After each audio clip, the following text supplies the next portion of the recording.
You're listening to BQN. Assimilate the audio.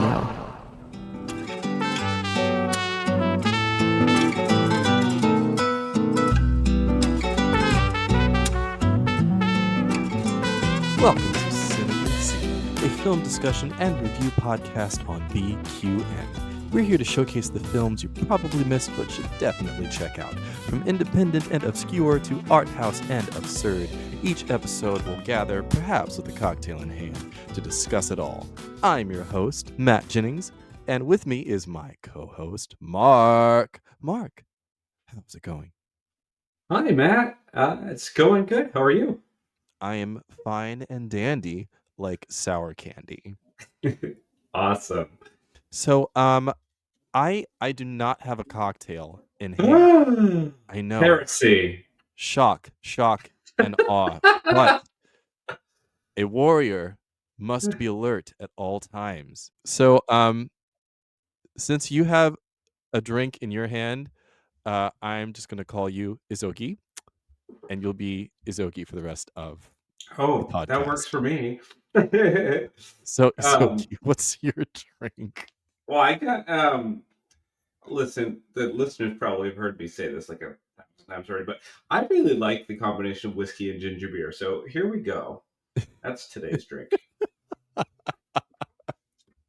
No theme, just whiskey, ginger. It's good. Lovely. So, what's been in the tube for you? What's been on your TV? Oh, Matt. Okay. This episode's probably gonna drop in like 8 months anyway, but listen. I just in the theater just went and saw Nosferatu, the remake of the 1940s classic. Okay. That is by Robert Eggers. And he had done Lighthouse, which I love. And wow. This was one of those films where typically I take Andy to the movies and I go take him to see an art film and he's just not feeling it, and he goes along with me for support. And he has some free popcorn and a soda. He should. He should be going to support you. That's the right thing. But this time, I was like, because Andy really likes horror films. He's a horror nut. And I was like, if he likes, because I could have seen the Bob Dylan movie, or I could have seen Nosferatu. Mm-hmm. And out of the two, I figured, okay, Andy's going to like Nosferatu. And you know what? He did. He was entertained. He liked this film. He left happy. I was like, perfect, because we both were really entertained. The acting was incredible. I love the use of lighting was, in particular, something that Robert Eggers was really paying attention to, because he wanted to mimic the look of a black and white film without it actually being shot in black and white. So he filmed in a lot of natural light, a lot of moonlight shots where there isn't a lot of color. It was beautiful, cinematically beautiful. And then, not to give too much away, but the actor that played Nosferatu, spoiler alert here, is actually the same actor that was in It. And they have, they have a bunch of prosthetics on him, and he looks disgusting. It's the twinkish fellow. Yes. Oh my God. Not in this movie. No, definitely not. No, not in this one. Not like he's a rotting corpse. It was like vampire twink. Yeah, but he's not a sexy vampire. He is a rotting undead vampire rapist. It's all kinds of disgusting. But yes, but family friendly, great for the whole family. Take the kids. Right. Take your kids. Take your kids. Take the children. Too. Yes. Let's see what has been in my tube. In my tube, I have been watching. I haven't seen any episodes recently, but my dad showed it to me over the Christmas season. Fight Night. Fight Night, and I want to make sure that I've got the right title. I do believe it is called Fight Night. That is with Don Cheadle. Oh my God, Um, you had me at Don Cheadle. Yes. no, No, he's amazing. I love Don Cheadle. no, he is. He is phenomenal. Um, Fight Night: The $1,000,000 Heist. That's the full title. Huh. So it's a TV miniseries. It's on Peacock. It's got Kevin Hart, Taraji P. Henson, Don Cheadle, Samuel L. Jackson. Stacked Um, cast. it's a great cast. It's a great cast. Terrence Howard is in it, and it No is, shit. huh? No shit. Yeah, he's in it too. And so it is based off of, I guess, an actual fight night that happened with Muhammad Ali, and I can't remember the name of the other boxer that he was fighting. Mike But Tyson. no. Oh. um but anyway, it's about this heist, and the actors are just having fun in these roles. I mean, it's a period piece because it's 1970s, so everyone's in, Oh big yes. color coats and bell Mm-hmm. bottoms, and the hair is like flipped out. Everyone's got their hair pressed. Terrence Howard is in a pressed, long, like straight-haired wig, Oh and you Lord. can I don't Terrence think I'll be able Howard, to if you are unsee it. huh? I don't think I'll be able to unsee it. I can't. I can't see Terrence Howard any other way. And Terrence Howard, if you ever listen to this and if you ever hear this, I watched you in that miniseries. I know you had fun in that wig. I know you had fun playing that part. You can't tell me you weren't having fun. Um, Samuel Jackson is great. Kevin Hart gets to do some dramatic work that I've never really seen him do before. At least I'm not fully familiar with Kevin Hart's body of work besides comedy. So getting to see him, still play his comedy and do his thing, but have some dramatic moments in there as well was really a pleasure to see. So Fight Night's been in my tube, and I've really been enjoying that. Well, the time has come for us to discuss the moment, the event, the film of today, The Woman King. The Woman King is a film directed by Gina Prince-Bythewood and written by Dana Stevens and Maria Bello. It tells the story of the Agojie, a group of female warriors defending the kingdom of Dahomey. So, Mark, tell me, why did you want to watch The Woman King? Well, when this movie came out, uh, everybody was talking about this. I don't know. Everybody in my circles were talking about this, and people were getting really excited about the the true story aspect of it. They were getting excited about the acting. They were getting excited about um, just award season. This was like getting all the accolades. And I was like, I gotta go check this out. And my partner Andy really wanted to see it, so this was another one that we could go see together because he was interested in seeing it. And I remember we watched it together. Um, Something I appreciated, I don't want to get too far ahead, but something I appreciated about it was that when you see a lot of like action adventure, this is almost like a superhero kind of movie, but it's like real kind of, you see really overdone fight scenes that don't look like possible. With this movie, instead, you get really amazing fight sequences that look and feel like real life, like they're not defying gravity or anything or walking on walls here. Uh, they're extremely skilled, and you believe that they are the fiercest, women in the kingdom. But yeah, it doesn't. I at no point did I have to suspend my belief, which I loved about this film. Where do I start with this movie? I think number one for me, it was an all black cast.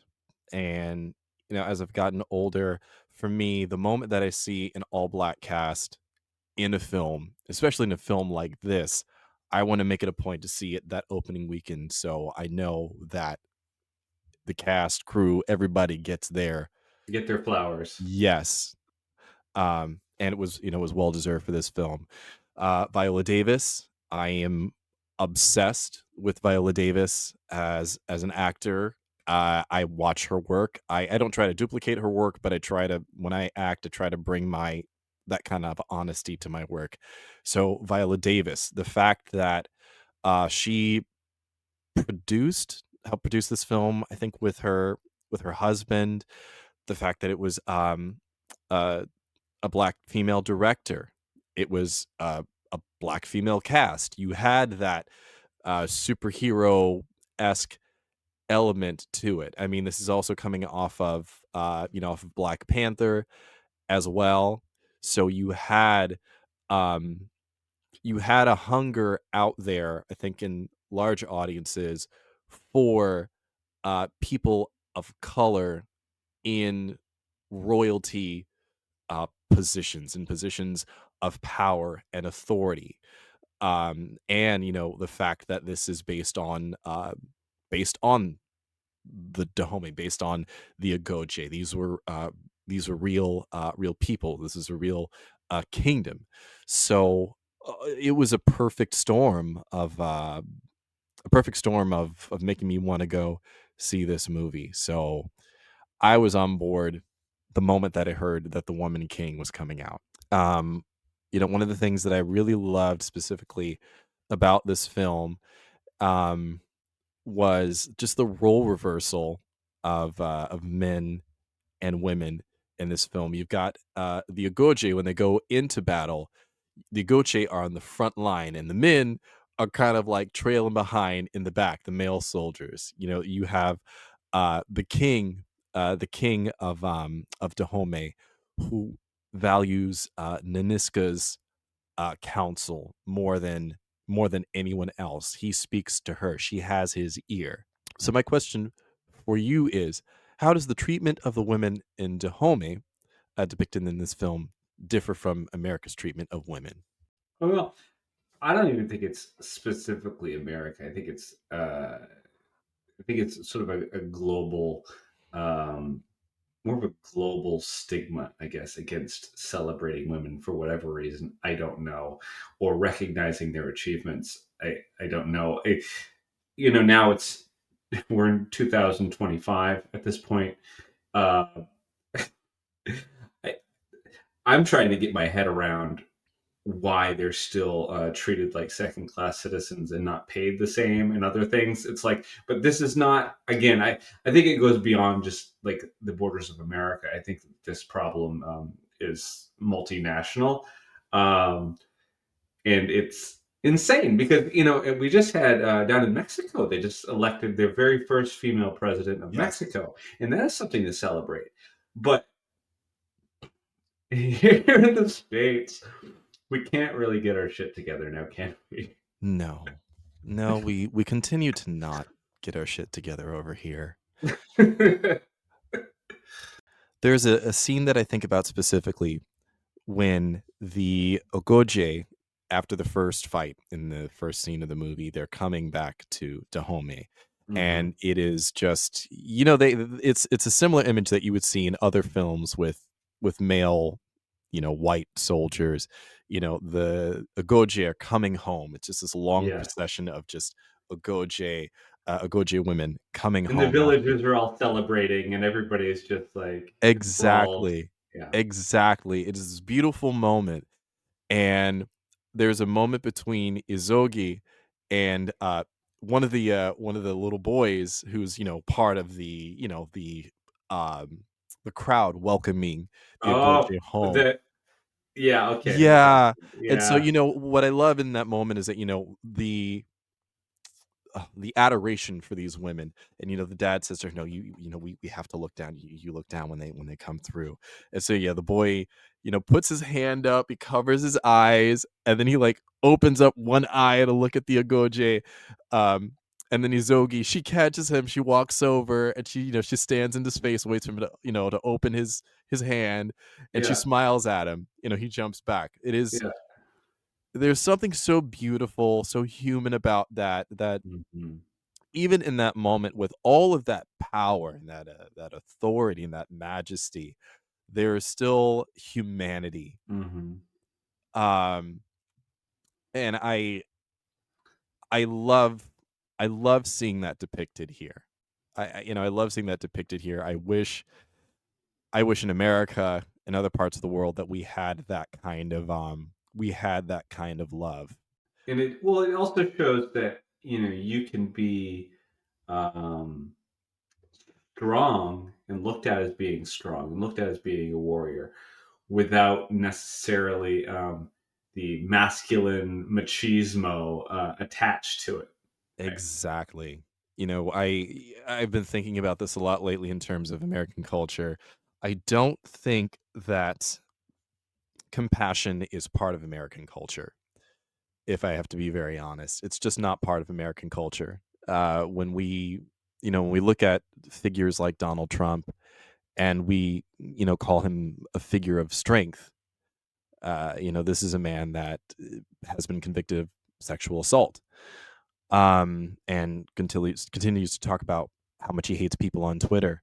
Um, that's bullying. That's not strength. That's not power.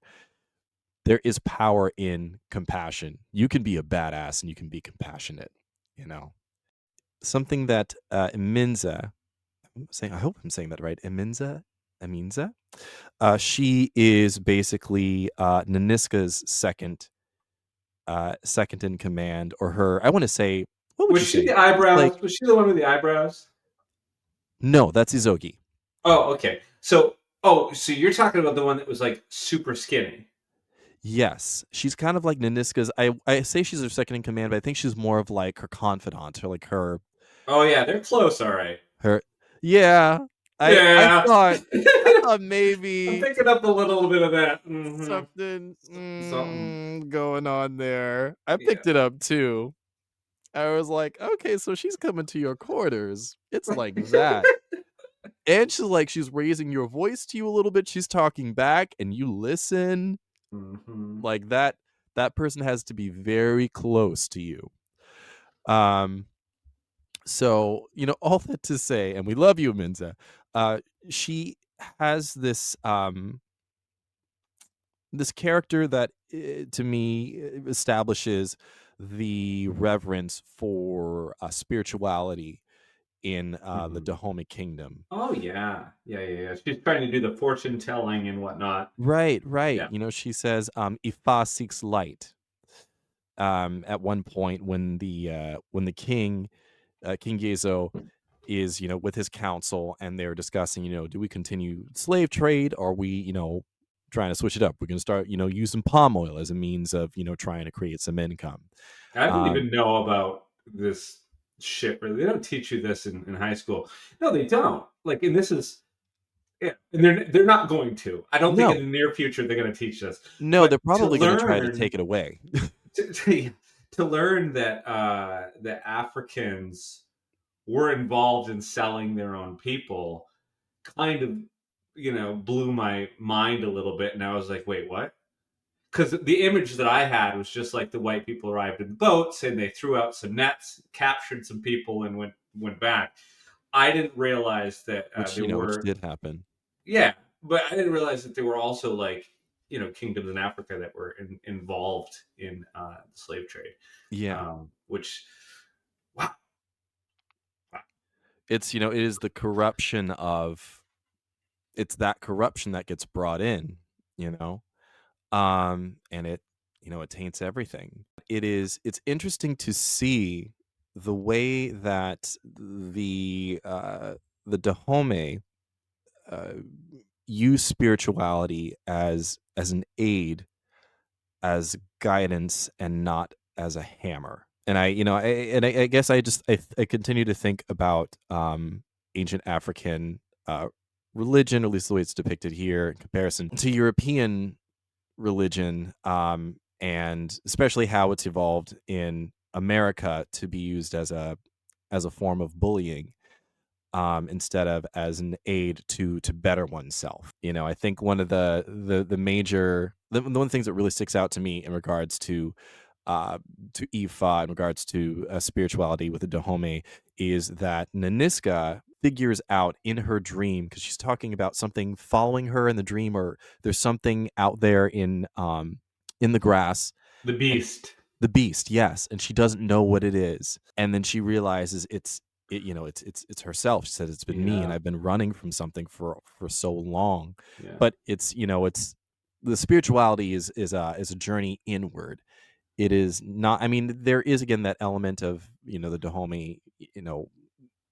And didn't she mention at some point that the shackles were self-imposed or something like that?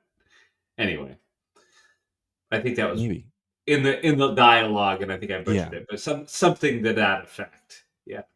But I appreciate the journey inwards in regards to spirituality, instead of it just being an external force. I think there's something very special to be said about that, especially in comparison to today. Oh wait, did I ask you how would you describe the Dahomey's relationship to religion in this film? I like the point that you made about it being more of a guidance. And I think that's sort of what is the difference between spirituality and like more of an organized religion. Because I think a lot of organized religions have like a figurehead and they have like these strong doctrines. And I think the more, I guess, that you, look at something as being like the only way, and you think you're the only person that's got this thing figured out, and you close your mind off and your heart off to other possibilities.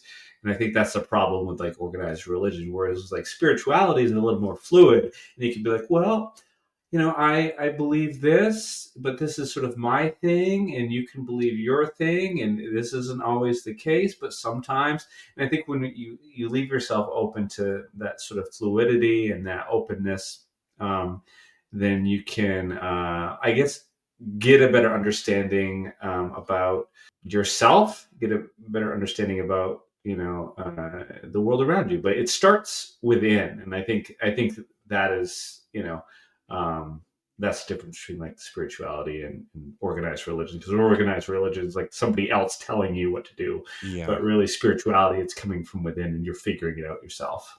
And I really think that if we really took those journeys inward and worked on ourselves, we could really do some great work on the outside. But I really think, again, I know I keep harping on America, but maybe it's because I'm most disappointed with our current mindset and our current culture right now. I think a lot of problems in America could be fixed if we started working on ourselves and understanding ourselves instead of taking out what we can't figure out on other people. Nawe, from the beginning, shows that she has the heart of an Agojie warrior. However, she still disobeys Naniska's orders multiple times in the films. Now, luckily, the disobedience works for the Agojie in this film. Naniska continues to stress to Nawe the importance of obeying orders. How does this help and hinder Nawe? Naniska or Nawe? Nawe. That's what I meant. I wrote the wrong. Oh.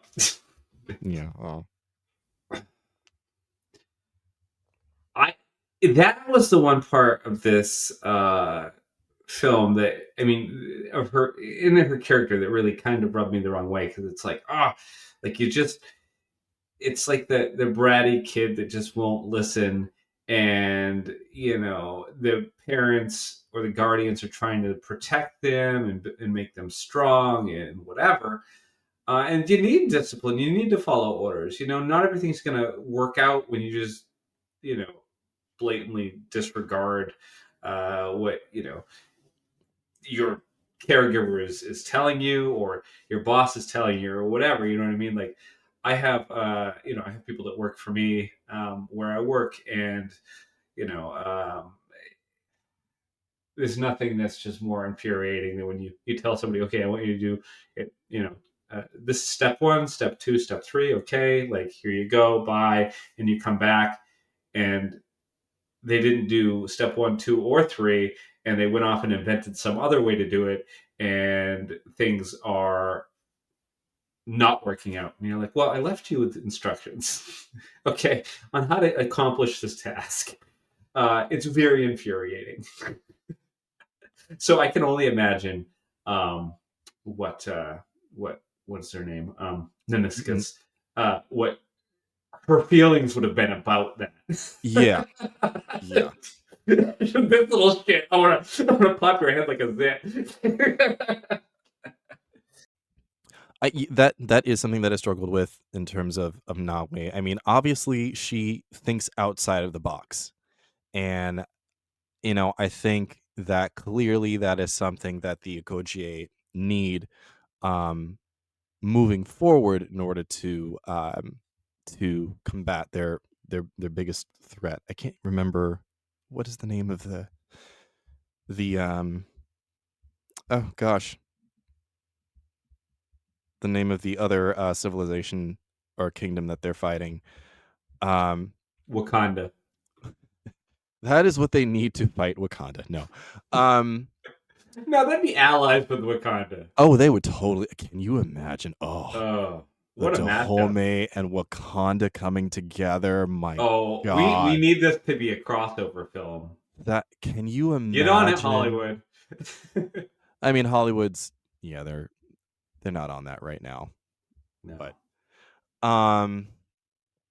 I think, yeah, Nawe thinks outside of the box, and it's definitely beneficial, especially that scene where they're training with their swords, and they have to take the head off of the dummy soldier, and the explosion happens, and they use the Nawe and her friends use the gunpowder and put them on the heads of the dummy soldiers. And so, when the sword strikes the head, it's a spark, and it causes an explosion. So obviously, she is, she's original, and she's got these ideas. But I remember also thinking, you could have hurt them. They could have died. That's a gunshot. Mm-hmm. She's got something. I think that Naniska is absolutely right in terms of repeatedly telling her, you have to follow orders. People have died because they have not followed orders. So I think she's right. I think, and I want to be careful with this, because I think that Nawe has what it takes to be a leader when she can learn to obey the rules of her superior. She's going to be a great leader. I don't think she has it yet. Well, it's like when we were discussing way back at the beginning of the pod, when we were discussing, we started Cinema Zoo when we discussed Tigerland, but the main protagonist, they're all soldiers in this film. And the main protagonist there, it was the same thing. He had his drill sergeant was just trying to get him to soldier up so that he could save his life. With Ezra, yeah, there we go. Was trying to get him to save his life. Colin Farrell's character, and it was the same thing. He was just like, I'm not playing it. I'll go where you tell me to go. I'll do what you tell me to do, but I'm just, I'm not in it. And you get that same kind of vibe here, but with a much younger protagonist. Yeah. Now, my follow-up question to that is Naniska, and I remember when I watched the movie, I thought Naniska was going to kick her out. I thought Naniska was like, you're done. That's it. Oh, same. Multiple times I was like, okay, this is it. She's out. Yeah. And, she just didn't do it. And I think with anyone else, she would have. Now, aside from the obvious that, she realizes that Nawe is her daughter, why do you think that Naniska let her stay? Why was she special? Besides the fact that somewhere she knew she was her daughter. Why? Maybe she recognized something in her that she could tap into, that fierce spirit, that stubbornness. Maybe there's something about her that she recognized in herself. She was like, okay, this is like a younger version of me. If only she could just like listen to me, she could be like the strongest warrior. But she like believed in her. She saw a spark. She saw something in her that was different, and she wanted to. She believed enough in her to. She thought she could mold her into being a really awesome soldier. I would agree with that too. I think that even Agojie sees it as well. The moment that Nawe is brought to the kingdom doors, and it was Nawe's dad, right? It was her father that brings her to the Yeah, doors, and he wants to, send her off to, was it send her off to the king? Is that what he was sending yeah, her off to? Yeah, he wanted to yeah. send As her a off to the king. gift. Right. And Agojie is standing there watching, Nawe and her dad kind of argue a little bit. Um, and so Nawe just, yells at him, I will not be with a man who beats me. And Agojie has this quick look, and I can catch it, and and I want to Mhm. give her props. Hold on, let me pull up the actor's name, because I'm going to give her props for this. Um, uh, Lashana Lynch. Lashana Lynch has this look when Nawe says, "I will not be with a man that beats me," and it is so slight, but you can see Zogi go, "Oh, okay, it's like that. She's got it. She's got it." And then she goes back to being the composed soldier that Izogi is, and she says, "Enter." And she lets Nawe in. I say all that to say, I think that from the very beginning, Nawe definitely had something that everybody, that the established Agojie could see. Um, Oh, I just want to point out that yes. Lashana Lynch, Yes. she was also in another movie that I saw in the past year, Bob Marley's One Love, and she played Oh, Rita yes, she Marley. was. Yes. She was probably amazing. Yeah. I She's really liked that movie. It was sort of the traditional biopic. There wasn't anything really like surprising about it, but the music was great. The acting was great. Anyway, I liked it. It was a good film. Lashana Lynch, we also love you, and I also want you to have your own James Bond movie. She played another 00 in I think it was No Time to Die. It was the last movie with Daniel Craig. She Die plays Another another. Yesterday Tomorrow with Guns. That's it. That's the one. The golden one. The Yeah. go- The golden gun died yesterday tomorrow. It was that one. that is the title. If it's not the title now, it's going to be. It's the next one. It's the next one. But it needs to be starring Lashana Lynch as a 00, because God, I would love to see her. I'm obsessed. I'm obsessed with Lashana Lynch. I'm obsessed with Viola Davis. There it is.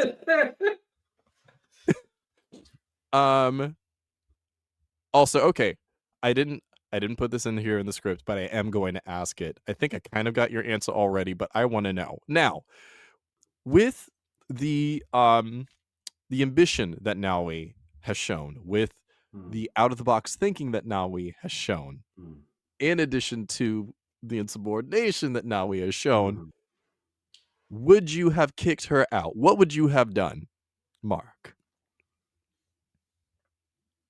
Oh man.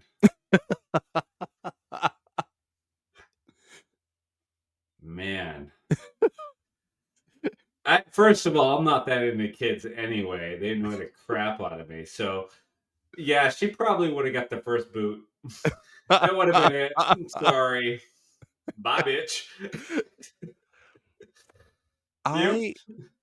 Oh God, I'm so nice. I'm just so nice. I think, okay, here's what I think would have happened. I think there would have been a mishap the first time, and I probably would have had a conversation.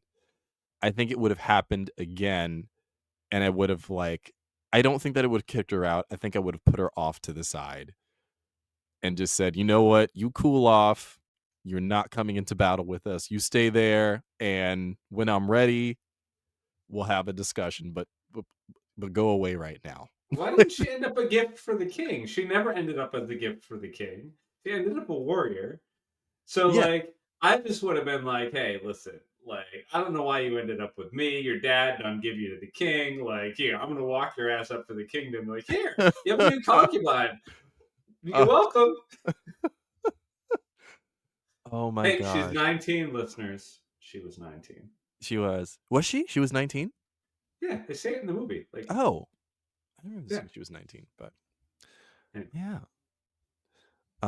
Also it's so funny thinking about King Gizo in the opening when he's talking to all of his his his So his all the women in this movie are essentially wearing like strong, like armor-like outfits, and then you get John Boyega coming out in like a caftan, oh, all bare chested. flowy, Bare yeah. chested. And I'm just like, oh, John Boyega, you look like, you look a little delicious, but also like a domestic goddess. Like I could picture him like making eggs in that outfit. It's Anyway, I mean the role reversal, right? That's what I love. The role yes. reversal in this movie in terms of, what you see normally men and women doing in movies. They really switched it up. I love it. Even the king is a little naive. I mean, like he shows that he has a brain at the end. He didn't die. Hmm? Not to give it away for the listeners that haven't seen it, but I guess Oh I yeah, just gave it away. He yeah. doesn't die. So I watched the movie with Andy, and then I was doing the rewatch for the pod, and I was like, oh, when does he die? Because I kept thinking that he dies, and I kept thinking Oh, that I saw his head like cut off or something. And I was waiting for that scene, and then it never happened. I get to the end of the movie, and I was like, oh, he kept his head. He's still alive. Okay. I don't know where I got that. Maybe it was another film. I don't know, but yeah. Nope, he lives. Spoiler yes, alert. he lives. He lives. King Gizo lives. So yeah, yes, I would have given Nawe a chance, but I would have taken my break from Nawe. I would have said, okay, go sit down for a minute. So uh last question. I mean, this kind of goes along with the first question, but I think this is a bit more specific, and we can go in a bit more in depth because we addressed it a little bit in the beginning. So this film ends with Naniska as the woman king. Now, what could American culture, and I could open this up to the rest of the world as well, um, what could we learn from this form of shared power between man and woman in the Dahomey Kingdom? They could learn that there isn't a difference. There isn't this, one human is, better than another human, X, Y, and Z. Like, oh, like men are smarter, men are stronger. This kind of crap. It's just, it's person to person, and so just treating everybody equally. And I think we need to get as a, human society, as a human species, we need to get to that point where we're not it's a non-issue. It's not something that you think about. It's like, I'm going to bring a Star Trek reference in here. It's like, you go to that planet, Kirk and Spock go to that planet, and there's these two warring factions, and one guy's white on the left and black on the right. And it's to the people on the Enterprise. They're like, okay, what's the issue here? What? Yeah, but it's just one half of your face is white and the other half is black. But the other half of his face is white and black. I mean, there's literally no difference. And they're so confused by that. On the Enterprise, they're like, why are these people against each other because of that? Just the pigment, on either side of their face. But we need to get to the place as a society where we're like, wait, humans used to like treat women different from men? That's weird. Why? Yeah. That's the point. That's the place that we need to get at as a human species. I have so many things to say and to add on to that. I think that in terms of the treatment, again, the way that this film shows the treatment of Black women specifically, and the adoration of Black women in this film is just I it's something that I wish was just part of who we were as a species, part of who this country, a part of what this country was. Nanisca having the ear of the king and being the equal of the king is something that we could learn. I'm just going to keep talking about it. We had an opportunity in this country, in America specifically, to elect a woman that was a Black woman that was incredibly intelligent and incredibly capable with her job, and instead we decided to hire a rapist. I don't wish ill will to the country. Listen, maybe they're all right. Maybe they knew what's happening. Maybe that voting him in was the best thing possible. Maybe rainbows are gonna shoot out my butt. Who knows? It could potentially happen. I don't know. I doubt it. I have a strong doubt. There's a strong the next 4 years are gonna be great. But here's hoping. Good luck. I mean it. Good luck, America. It's Good just luck to you. When I look at when I look at the power of the Agojie and how they are revered, it is no one in the tribe, no one in the kingdom rather, no one in the kingdom said, "Oh, they're too prepared. They're too rehearsed. I don't like the way she laughs. I don't like the way she swings her sword. I don't like her combat technique." No one in the kingdom said that. They knew that these women were capable and elite and unmatched. I think it's funny when you log in and there's so much like rage baiting and click, and people are like, "I'm shocked. I couldn't believe." And I'm like, "Are you shocked? You really can't believe?" It's like you like really? Really? Because I'm not Forrest Gump here, but I'm just saying, like, I kind of saw it coming, like, and I'm just nobody. But yeah, all of this mess, all of these people that are severely underqualified, getting like the biggest appointments in the nation for the most qualified appointments. Yeah, getting shoehorned in it. Yeah, I saw that coming. It's because it happened last time. This is round 2. Yeah, and it's and just the worse. sequels are never as good as the original. So we're really screwed. But again, I'll do my gardening. I'll walk my dog. Everything's gonna be fine. You listeners, you have to laugh to keep from crying, and sometimes we just, as crazy and as scary as this all is, we have to laugh for a minute. This episode's not even gonna drop because we're gonna be locked up way before this episode comes out. But all this to say, the scapegoats and the mistreatment of women of color specifically, it is something that continues to happen in America, and I wish that we could take on a little bit of what the Dahomey have done and change our mindset.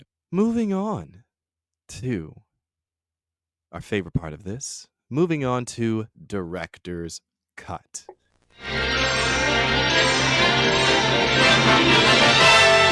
And now we're pleased to bring you our feature presentation. In this segment, we are going to talk about and replay some of our favorite scenes and act them out as well. So, Mark, tell us about scene number 1 from The Woman King. What's happening here? Okay, so in this scene, it looks like Nanisca is talking to King Gezo. Gezo? Mm-hmm. Gezo. Kazoo? He's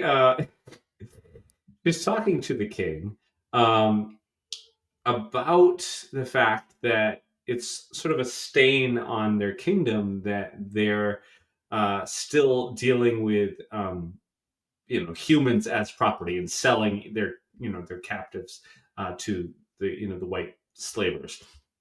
And she's trying to convince him that they probably should not do that. Okay, so who do you want to be? Okay, I'll be Gezo. Okay. All right, I will be Naniska. Action. Why do you wait with the wives? I need to speak to you before the council convenes. The Mahi tribe did not raid our village alone. They had help from the Oyo. They attack our people in alliance with the Mahi. They have broken the treaty.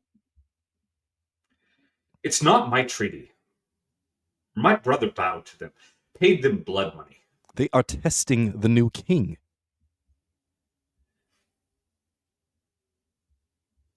So we will do as they do. Raid the... Is it Oyo? I think it's Oyo? Oyo. Oyo. So we will do as they do. Raid the Oyo villages. Sell their people. And who does that help? The white traders, not us. It shows them we are no longer afraid. You know of the changes at our port in Ouida. The English are gone. They will no longer trade in captives. Empty words. Americans, Portuguese, Dutch. They will never stop the trade. And this is why the Oyo wish to conquer us. Conquer us. They test you to see if we will fight back. And if we do not, they will mount a larger attack, perhaps even here on our capital. This hits Gizo hard. Okay, I'm going to say that line again. They test you to see if we will fight back. And if we do not, they will mount a larger attack, perhaps even here on our capital. We must end the Oyo and end the trade for all of us. I fought for you against your brother because I knew you cared for your people. And now you counsel me to take them to war? Some things are worth fighting for. Cut. Yeah, that was a good one. That kind of sets up the whole, adventure. Actually, It really does. I mean, there's a lot that happens in that scene. Like we set up the stakes of the story here for the film. We also get to see that relationship between Naniska and Gezo play out, so we know, she definitely has his ear and that he listens to her. We learn who she is.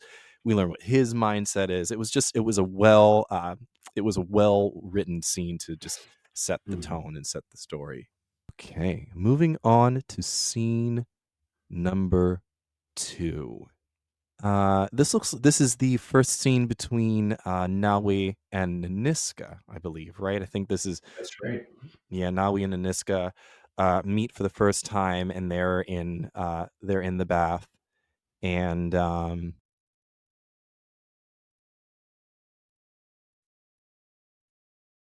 who do you want to be?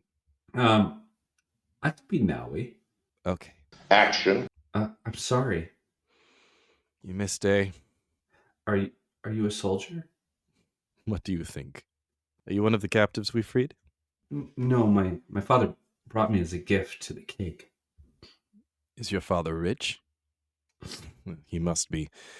If he were poor, he would have sold you to a rich husband. He tried.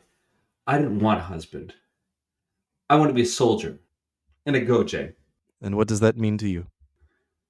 It means you are admired. You are unafraid. You are somebody. Some of those things are true. How old are you? I have 19 years. That is old for a recruit. I will work hard. Harder than anyone. Many obstinate daughters are dumped at the palace. They usually fail. All of her lives, they tell stories of the Agojie. They have magic. But you look like a regular old woman to me. Fighting is not magic. It is skill. We will see if you have any. Cut. Also, I want to point out here, again, because I keep thinking about this. When Kamala was running for president, they kept saying that she was too rehearsed. Naniska here is talking about the skill when it comes to combat. Skill. Anyway, I'm going to leave you with that for that scene number 2. Moving on to scene number 3. This is I think this is the second scene between Malik and Nawi after they met for the first time. I picked this scene because there's something to be said about Black history, accessibility to Black history in America, and how, when you grow up or continue to go throughout your life, especially as a person of color, without any idea of your history, it can kind of, it obviously informs your mindset about how you think of other people of color, how you think of yourself, whether it's conscious or subconscious. Sometimes that results in a healthy curiosity, and then sometimes it, results in you thinking negatively about yourself and believing some of the stereotypes that are put out in regards to people of color in the media. So you take that on because it's the only form of history that you have, and in contrast to actually looking up information about your ancestry for yourself. I'll be Nawi this time. Okay. Action. As a boy, my mother told me about Africa, about this place and the women warriors. What did she say about us? They were proud and strong and feared. And I thought they were just stories. I grew up with those stories too. It made me dream that one day I could matter. My mother, she was a slave. That is all I know about African people. I never dreamed that there were warriors and kings. And now I see the majesty, the beauty. You did not see the beauty in her? My father's blood gave me freedom, made me feel that I was different. But I am my mother's child. That is who I am, who I want to be. I think you are a good man. You must not ally yourself with slavers like Ferriera. We grew up together. Does he see our beauty as you do? No, the Oyo are coming. We are ready. Not just the Oyo, other tribes too. I heard their general. I must tell the Mignone. We must go back. Wait, tomorrow we'll be gone. You will return. I want to. This is Ogu. He is courage and strength. Perhaps he will bring you back to us. I have nothing for you. I'll take you back. Cut. Again, this scene, it's a little bit of dialogue that is still very present today, especially again when you have people of color that don't quite know their history. Especially this line that Malik has. My mother was a slave. That is all that I knew of African people. I never dreamed that we were warriors and kings. That's what I grew up with for the longest time. Luckily I took Black Studies courses in college and started to learn about African civilizations. And, my uncle took a genealogy test. And so I learned about some of my, my black history and my history before my, I guess my African American history and, what African civilizations my lineage comes from. So I have that knowledge, but, there's still people of color that don't have that knowledge. And, I highly encourage you, if you, especially if you're a person of color listening to this, learn your history, learn where you came from, because it'll show you exactly what you're made of. Don't just go based off of the American history. Be very careful with that, especially in 2025. Be very careful of just taking on the American history. Learn the history of your civilizations, of where you came from before American history. It's very important. And I would suggest reading actual books as opposed to Googling on the internet. Yes, that is very important too. And you know what? Talk to your relatives. Talk to your grandparents. Talk to your uncles. Talk to your aunts. They're a wealth of knowledge in regards to history. They can help you learn things about yourself too. I'll share one very quick example.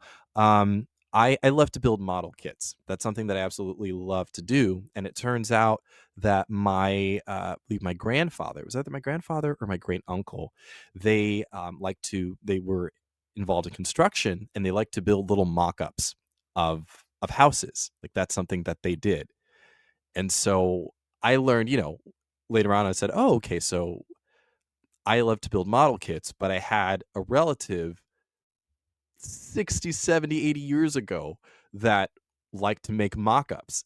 So that's where I get it from. That's where the joy of this comes Wow, from, you know? that's cool. Yeah.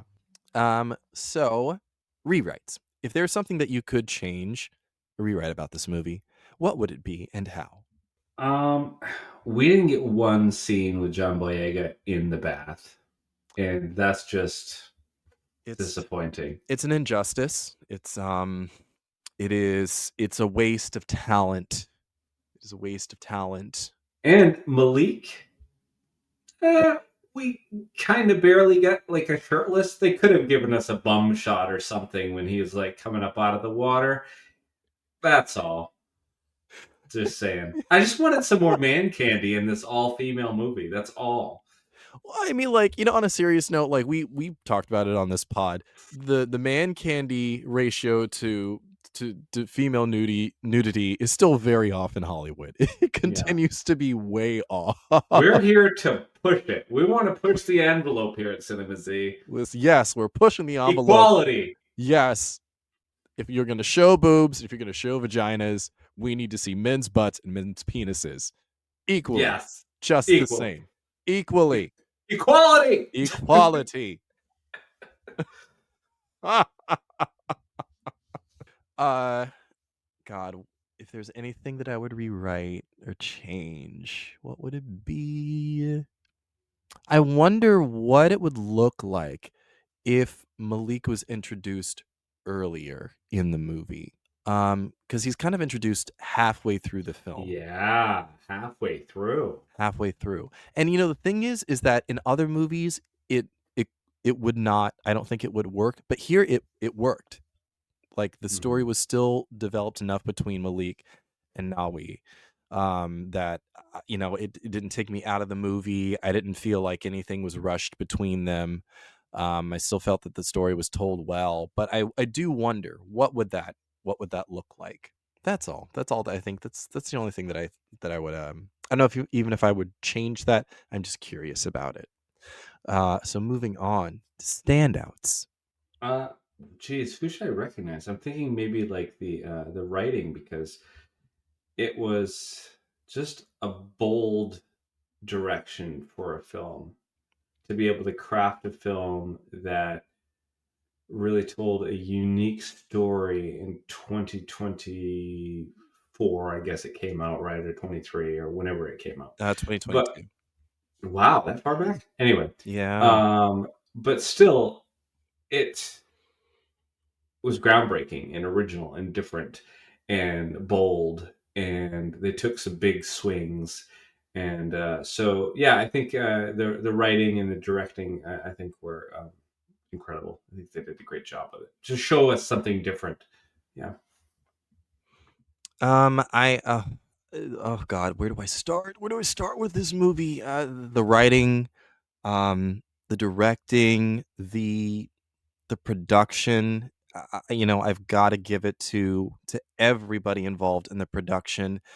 To tell a story like this is always going to be, I don't want to say always, I don't want to put that out there. One day it will not be. But at this point in time, it is true in Hollywood that to tell a story like this is just going to be an uphill battle. It's just not easy.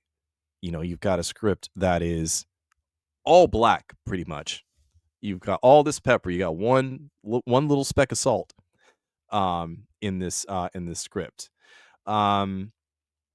So to have a predominantly black cast and to get it made, and it was made well with the resources that they had. And I say with the resources that they had because I am sure that they did not get as much funding as they could have if this were an all-white cast. Like, I know that this was a fight to and an all-female cast too. It's like, right. Like there's no doubt. Yeah. So I mean, with what they were given, so well done. Kudos to everyone. Special shout out to Thuso, if I'm pronouncing her name correctly. She played Nawi. You're acting opposite Viola Davis, who is also a powerhouse and heavyweight of an actor, and you held your own because you were also clearly a powerhouse of an actor, and just to see these two duke it out, beautiful work, Thuso.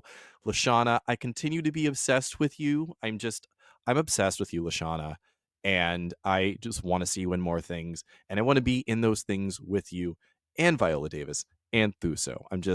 I'm obsessed. Well done, everybody. Well done. Well done, Gina Prince. Well done, Dana Stevens, Maria Bello. Well done. Also, there was an actor in this. Oh my God, what was their name? We might have to cut this part out because I can't find the actor here. But was there a trans actor in this? Do you know who I'm talking about, Mark? Yes. One of the attendants for the king was a eunuch. Yeah. And I don't even know if that's like the appropriate. Well, that is what they called. Right, that's what them they called. That's what the character was in the movie. In the movie. I do believe that character was trans. If I'm wrong, someone please correct me in the comments. But in terms of just representation in this movie and the talent, just phenomenal. Well done. Oh, and the fight choreography. The fight choreography, my God. It was so well done in terms of making it look, and you said this already, Mark. The fight choreography was natural, just enough. It was grounded in reality, but also still beautiful to watch. Still just beautiful to watch. There's more I could say. But if I say more, I'll go on. And on. So those are my honorable mentions. Moving on now to trivia. Act trivia. Take your act trivia daily for good bones. Producer Maria Bello visited is it Benin? I want to say Benin, but I could be wrong. Benin in West Africa to research the Agojie, and returned to the US convinced she had found a great movie pitch. The project then stayed in development hell for years. First at STX, which only offered $5 million for the budget, then TriStar. Only after the massive success of Black Panther in 2018 was the film greenlit with a $50 million budget. There we go. But you know what? And our love to Black Panther as well, and that production team, for putting the foot forward. All love to Chadwick Boseman. We miss you. Well done, King. Oh my God, Miss Chad. Yeah, holy shit. Me too. Rest in peace. The actors trained for 4 months before shooting to get in shape for the action sequences. Every day they would lift weights for 90 minutes and then train for 3.5 hours with a stunt coordinator, where they learned martial arts, how to use swords and spears, and did some cardio. Good for the heart. While the Agojie are very much real, they existed for over a century. Wow. They have also inspired plenty of interpretations in pop culture, perhaps most notably the Dora Milaje in Black Panther. Very cool. In the film, Nanisca confronts Gizzo about the immorality of selling black slaves to the Portuguese and suggests trading in palm oil production instead. While this conversation is fictional, it is based on the historic fact that the Dahomey and Agojie needed to start trading palm oil with the Europeans between 1840 to 1870 because Europe was already beginning to outlaw slavery. The change was necessary for trade, not because of a moral awakening surrounding the immorality of selling other Africans into slavery. Eventually, this led to Dahomey's two political parties becoming polarized about what to trade when slavery became less profitable outside Africa.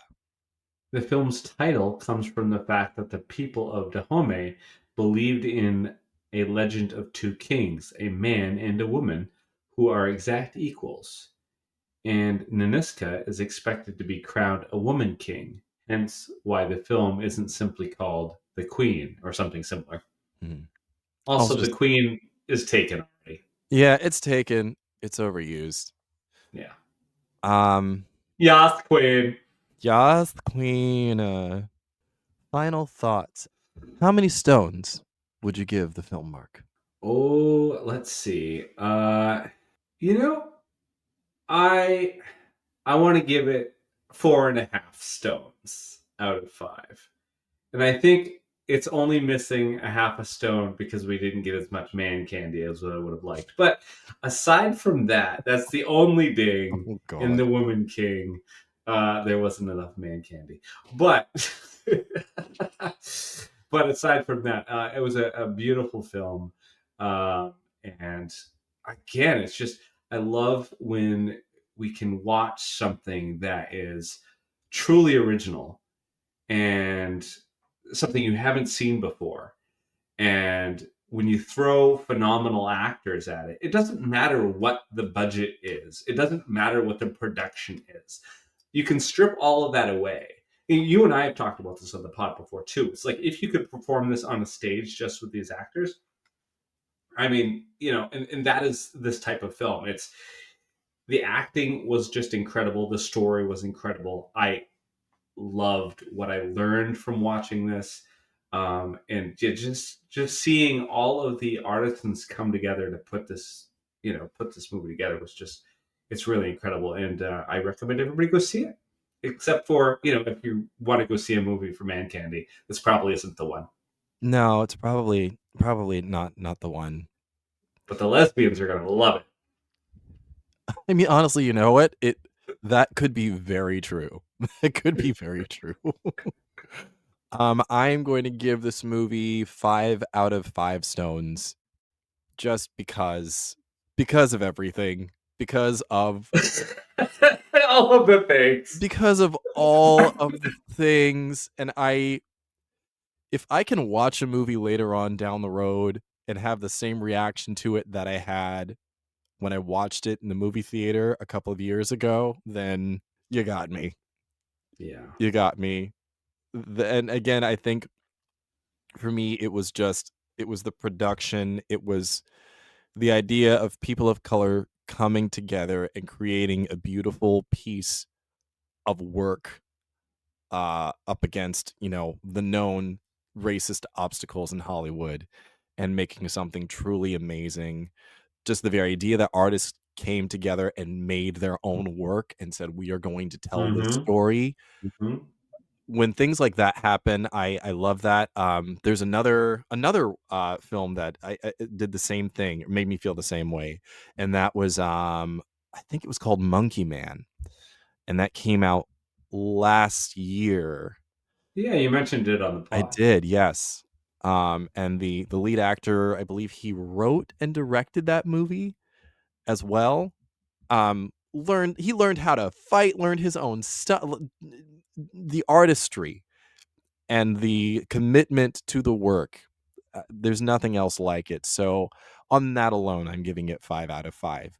Another thing that I really have to give a shout out to, I didn't really bring it up earlier, but there's a little after credit scene in this movie, and the character that is not the religious figure, but she has an adoration for the spirituality of the Dahomey, Aminza. There's a scene where she is doing a ceremony where she is honoring the fallen soldiers, and the last name that she says when she's honoring the soldiers, she says Brianna at the very end. Oh. And that hit me hard. Yeah. And that is, obviously in reference to Breonna Taylor, which, listeners, if you don't know what happened, Breonna Taylor was, I believe she was an EMT, wasn't she? Or first responder. Mm-hmm. and she was murdered by the police. She was shot in her own home.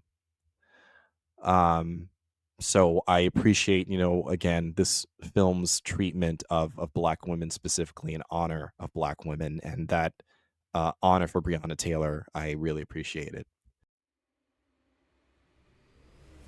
What shows are on BQN, you ask? Well, here's a rundown of some podcasts you might be interested in.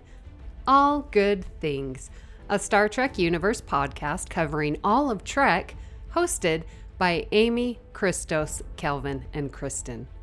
Whether you've got Xbox or Nintendo, check out Bargain Bin Gamer, a YouTube show hosted by Davey and Mitch, self-proclaimed gamers who specializes in reviewing and showcasing affordable video games. Grab your popcorn as you listen to Cinema Z, a film discussion and review podcast showcasing films you probably missed but should definitely check out, hosted by Mark and Matt. Don your apron for The Food Replicator, where Matthew eats and drinks his way through Star Trek Cocktail and 3 cookbooks. Beam Aboard Galaxy Class, a Star Trek Next Generation podcast covering all of TNG, hosted by Steven. In order to not repeat it, listen to History with the Szilagys, a snippet of historical events from around the world, hosted by Chrissy and Jason. For the newest Trek coverage, check out Infinite Diversity, hosted by Chrissy and Thad. Curl up with a good book and delve into beta canon with Peter, host of the Trek Book Club on Twitter and BlueSky, and his companion Trek Book Club podcast. Test your Trek knowledge with Treksperts Quiz, a Star Trek quiz show hosted and written by Davey and MC. If you're a member of Starfleet Federation or Planetary Union, go check out Union Federation, covering current Star Trek and the Orville, which we all know is really a Trek show, hosted by Kyle, Kevin, Amy, and Haley. Head over to YouTube and watch The View Screen live on Sundays, your Trek-inspired talk show hosted by Calvin and Amy, with new 8-week seasons in the spring and fall. Spill the tea with Christos while he discusses current Trek news and events and explores the world of fandom via guest interviews, all with an LGBTQIA+ perspective on What's the Tea Bev. And for our patron members, we have the Hive Mind with script readings and roundtable discussion, It's Green, a cornucopia of topics, and Amy's Math Moments, a quick look at math moments in Star Trek. You can keep up with all of these shows by following the network at BQN Podcasts on Instagram and BlueSky. We know you have a choice of podcasts to choose from, and we thank you for listening to BQN. Assimilate the audio. So, Mark, please tell us, what do we have to look forward to next week? Well, listeners, I am very excited about this next film. I'm kind of surprised we haven't covered it already, because this is one of my favorites. But we'll be discussing the 2016 Academy Award winning coming of age drama film Moonlight, which was written and directed by Barry Jenkins. Wait, are you sure it's not La La Land? Wait, what? Oh, no, it's Moonlight. No, it's Moonlight. Oh, it's Yeah. Moonlight. Oh, okay. You had to bring it up, didn't you, little shit? Fuck you, Matt. I'm still sore about that, too. Because I was there that night. I mean, not there physically, but I was watching and I was just like, wait, how did Moonlight not win? And then all of a sudden they did win. And I'm like, wait, how did that just happen? Anyway. But yes, it is based on a semi-autobiographical play called Moonlight, Black Boys Look Blue. A young African-American man grapples with his identity and sexuality while experiencing everyday struggles of childhood, adolescence, and begrudging adulthood. I have to say, I mean, this is going to confuse people because I am, clearly not black. You're a very Caucasian man. Listeners, Yeah, if you don't believe me, I'm looking right at him. This is a Caucasian man. yeah. But I have to say, out of all of the LGBTQ films that I've seen in my life, this is up there, and maybe the top spot is being one of the most relatable to me. I grew up in the north woods of Maine, but for some reason, watching this story about this young gay black kid in South Florida, I just got it. I got what it was like to be picked on, to come from like a abusive household. My father was alcoholic. I'm not really going to get into it, but it wasn't the best. And having to hide who I was for such a long time. And then, when I first struck out on my own, after I graduated college, the first place I went to was South Florida, in Miami, particularly. And it was the first place where I ever, was able to date a man and be out and about and free about it. And I have memories of, walking with, my boyfriend on the beach at night in the moonlight, and just having, experiences like that in this film as a young person. The movie just brings me to tears every time. There's just so much about this I find relatable and beautiful. And, this is, again, we keep bringing up the fact that we love these films where the movie could be set like just on a stage. And this is one of those films too. And I just think that if the listeners haven't seen it yet, where have you been? But please watch it. They were probably watching La La Land. They got confused. Fuck your La La Land. I've never even seen La La Land. I was so mad about the whole thing with the Academy that I boycotted it, and I haven't watched it to this day. I swear to God, I'm still butthurt about it. They didn't get their flowers. I can still hear Faye Dunaway. It's the wrong card. It's the wrong card. You have to put out the right card. Listeners, we would love to hear what you thought about today's episode, and we hope you'll join our Facebook group, the BQN Collective, to continue our discussion there. You can also send your thoughts to @CinemaZPod on BlueSky, and let us know if you'd like to recommend a film. Please follow the network on BlueSky and Instagram at BQN Podcasts. Don't forget, you can join the conversation with BQN hosts and fellow fans on our Discord server. You can find an invite link in the episode description. No, they can't. They won't. Let's be real. But if you want the link, we'll send you the link. Just hit us up on BlueSky or wherever you find us, Facebook, and we will send you the link. The link changes too often. I'm not putting it in there. Slide in our DMs. Slide in those DMs. Yeah. So, Mark, where can people find you when you are not slathering yourself in oil ready to defend your kingdom? Oh, that was a cool scene. But also, when I'm not slathering myself in oil, which I do on a regular basis, I get so much baby oil around here, it's not funny. Anyway, when I'm not doing that, you guys can definitely find me on BlueSky at MW207. I'm mostly there when I'm on the internet. Yeah, that's it. That's the place. And Matt, where can people find you when you are not disobeying orders and racing back to save your friends from impending doom? Well, disobeying orders is my kink, just letting you know. And on this podcast, I just have to say we're not here to kink shame. Here to kink shame. We're not here to kink shame.